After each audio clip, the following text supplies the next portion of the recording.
In this lesson 5.2 video, we're going to cover number 3 and 4 in your student journal on page 131.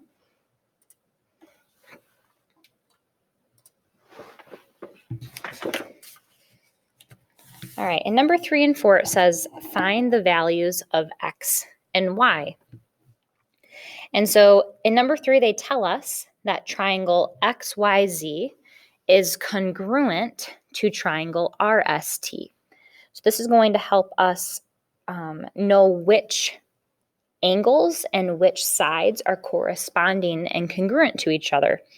Because we know by looking at the picture, in order to find x and y, we're going to have to set up and solve some equations. So let's go ahead, we'll start with x. Let's go ahead and set up an equation to find the value of x. So in triangle XYZ, x is part of this angle here. Okay, this is angle y. So I want to ask myself, which angle in this picture corresponds or is congruent to angle y? If I look at the congruent statement, I can see that angle S must be corresponding to angle y. So these two angles are congruent. Well, that means they're equal. So this tells me that 2x minus 20 has to be equal to 30.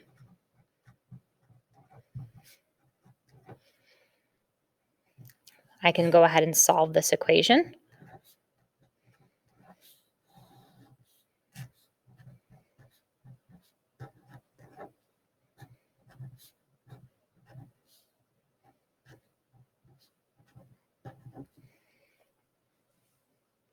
And I get that x is equal to 25.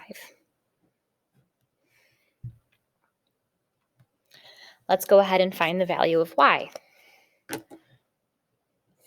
Y is part of a side of the triangle. Okay, so it is part of side or line segment ST. So I need to figure out which line segment over here in this triangle does it correspond to. While looking at my name, ST corresponds to YZ.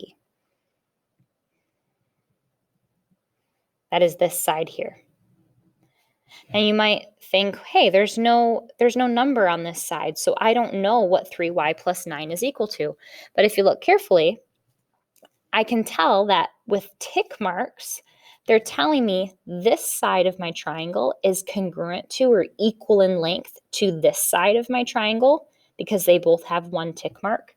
So this side, YZ, must also have a length of 15, which tells me now that 3y plus 9 has to be equal to 15.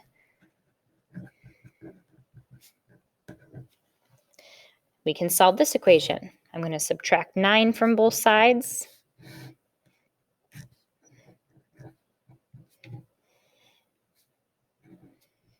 And divide both sides by 3 to get that y is equal to 2. Number 4, quadrilateral ABCD is congruent to quadrilateral EFGH. So I'm going to have to use that statement to figure out which angles and sides correspond to each other. Let's find x first. X is part of this angle A right here. So the question is, which angle over here does it correspond to? And so angle A must correspond to angle E.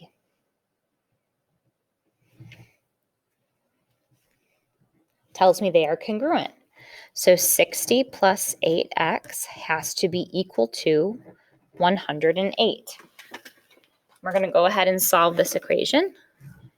I'll subtract 60 on both sides.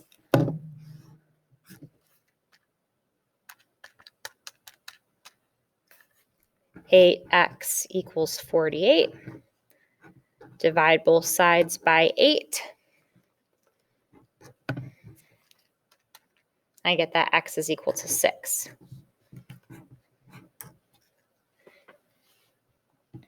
Now I have to find y. Okay. So when I'm looking at my picture, I notice y is right here.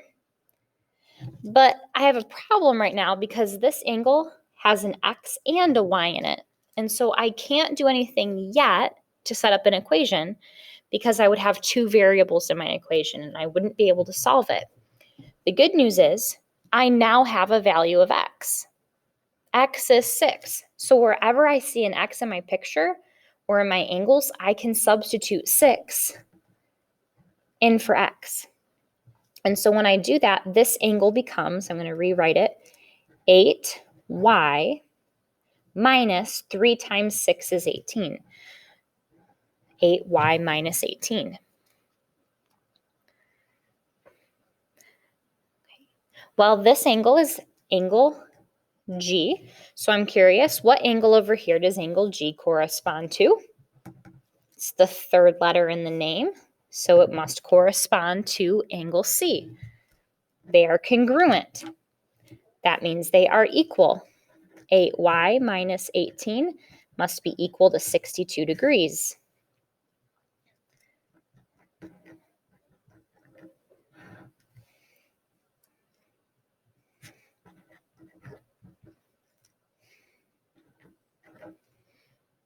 Divide both sides by 8.